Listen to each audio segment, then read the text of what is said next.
யெசுவாவின் மனவாட்டி சபை வழங்கும் வாழ்வின் வழி ஜூன் மாத மடல் 2024. சத்தியத்தை அறிவீர்கள், சத்தியம் உங்களை விடுதலையாக்கும். எச்சரிப்பு.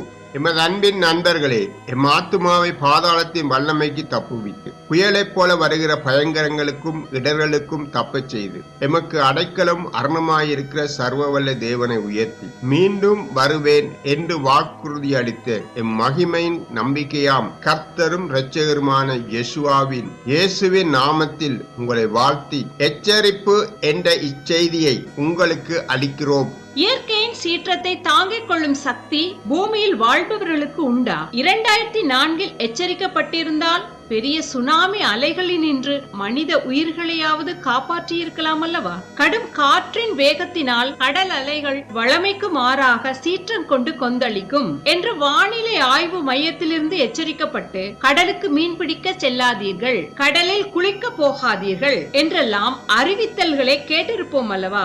என்னதான் எச்சரிக்கப்பட்டாலும் அதையும் மீறி புத்தியில்லாமல் துணிந்து செயல்படுபவர்கள் பேராபத்தில் சிக்கிக் கொள்வதோடு அவர்களது விலை மதிப்பற்ற உயிரையும் இழக்க நேரிடுமே. எச்சரிப்பு என்று வரும்போது அதை கவனிக்க வேண்டாமோ? தவறான வழிக்கு இட்டுச் செல்லும் நண்பர்களோடு சேராதே, பாவ சோதனைக்குட்படுத்தும் இடங்களுக்கு போகாதே, தீய சகவாசம் வேண்டாம் என்ற எச்சரிப்பின் சத்தங்களை இளைய தலைமுறையினர் கவனிக்கின்றார்களா? எச்சரிப்பு பல விதங்களில் வரும்போது நாம் அதை அவதானிக்கவும் வேண்டும், அதற்கேற்ப செயல்படவும் வேண்டும். ஆண்டவராம் இயேசு ஒலிவ மலையின் மேல் உட்கார்ந்திருக்கையில் சீஷர்கள் அவரிடத்தில் தனித்து வந்து, இவைகள் எப்பொழுது சம்பவிக்கும்? உம்முடைய வருகைக்கும் உலகத்தின் முடிவுக்கும் அடையாளம் என்ன? எங்களுக்கு சொல்ல வேண்டும் என்று கேட்க, அவரும் மத்தேயு 24:6 யுத்தங்களையும் யுத்தங்களின் செய்திகளையும் கேள்விப்படுவீர்கள், கலங்காதபடிக்கு எச்சரிக்கையாயிருங்கள், இவைகள் எல்லாம் சம்பவிக்க வேண்டியதே, ஆனாலும் முடிவு உடனே வராது என்று கூறி மேலும் நடக்கவிருக்கும் இன்னும் பல நிகழ்வுகளை தெளிவாய் வரிசைப்படுத்தினார். அதன்படியே நாம் வாழும் இக்காலத்தில் பல சம்பவங்கள் நடப்பதை கண்கூடாக காண முடிகின்றது. உலகளாவிய கொள்ளை நோயை தொடர்ந்து பல இடங்களில் வரலாறு காணாத இயற்கை பேரழிவுகளோடு பொருளாதார வீழ்ச்சியும் பஞ்சங்களும் தலையெடுக்க உலகில் ஆங்காங்கே யுத்தங்களும் தொடர்கின்றன. இரு உலக மகா யுத்தங்களை சந்தித்த இப்பூமி 3ஆம் உலக மகா யுத்தத்தை தாங்குமா? பூமி உருண்டையை அழிக்க வல்ல பல அணு ஆயுதங்களை பெரிய சிறிய நாடுகளும் தயாரித்து வைத்திருக்கிற செய்திகள் பயத்தையும் பீதியையும் உருவாக்கி மக்கள் மனங்களை கரைய செய்கின்றன. எசேக்கியேல் 33:3 படி, இவன், அதாவது தேசத்தின் காவலன், தேசத்தின் மேல் பட்டயம் வருவதை கண்டு எக்காளமூதி ஜனத்தை எச்சரிக்கும் போது தேசம் காக்கப்படும் அல்லவா?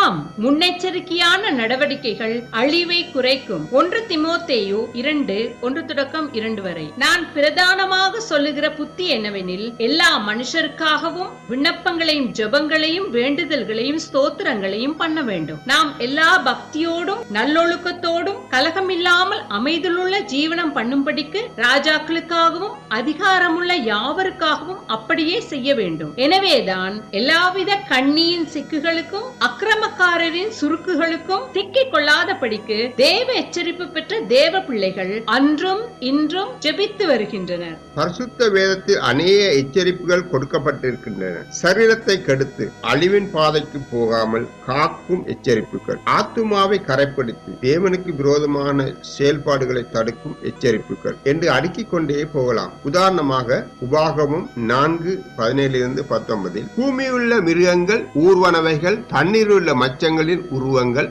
ஆகாயத்தில் பறக்கிறவைகளின் உருவங்களை விக்கிரங்களாக உண்டாக்க வேண்டாம் என்று கூறிய தேவன், உங்கள் கண்களை வானத்துக்கு ஏறெடுத்து உங்கள் தேவனாகிய கர்த்தர் வானத்தை கீழெங்கும் இருக்கிற எல்லா ஜனங்களுக்கும் ஏற்படுத்தின வானத்தின் சர்வ சேனைகளாகிய சந்திர சூரிய நட்சத்திரங்களை நோக்கி அவைகளை தொழுது சேவிக்க இணங்காத படிக்கும் உங்கள் ஆத்துமாக்களை குறித்து மிகவும் எச்சரிக்கையாயிருங்கள் என்றும் கட்டளை இட்டிருக்கிறார் நீதிமொழிகள் 28:13 தன் பாவங்களை மறைக்கிறவன் வாழ்வடைய மாட்டான், அவைகளை அறிக்கை செய்து விட்டு விடுகிறோனோ இரக்கம் பெறுவான் என்று மனம் திரும்பி வாழ வேண்டும் என்று அழைப்பு விடுக்கிற பரிசுத்த வேதாகமம் உலக மக்கள் யாவருக்கும் திறக்கப்பட்ட புத்தகமாக காணப்படுகின்றது. அதை வாசிக்கும் போது பரிசுத்த ஆவி அதில் உள்ளவற்றை எமக்கு கற்றுத் தருவார். யோவான் 16:8 அவர் வந்து பாவத்தை குறித்தும் நீதியை குறித்தும் நியாய தீர்ப்பை குறித்தும் உலகத்தை கண்டித்து உணர்த்துவார் என்று எழுதப்பட்டிருக்கிறது.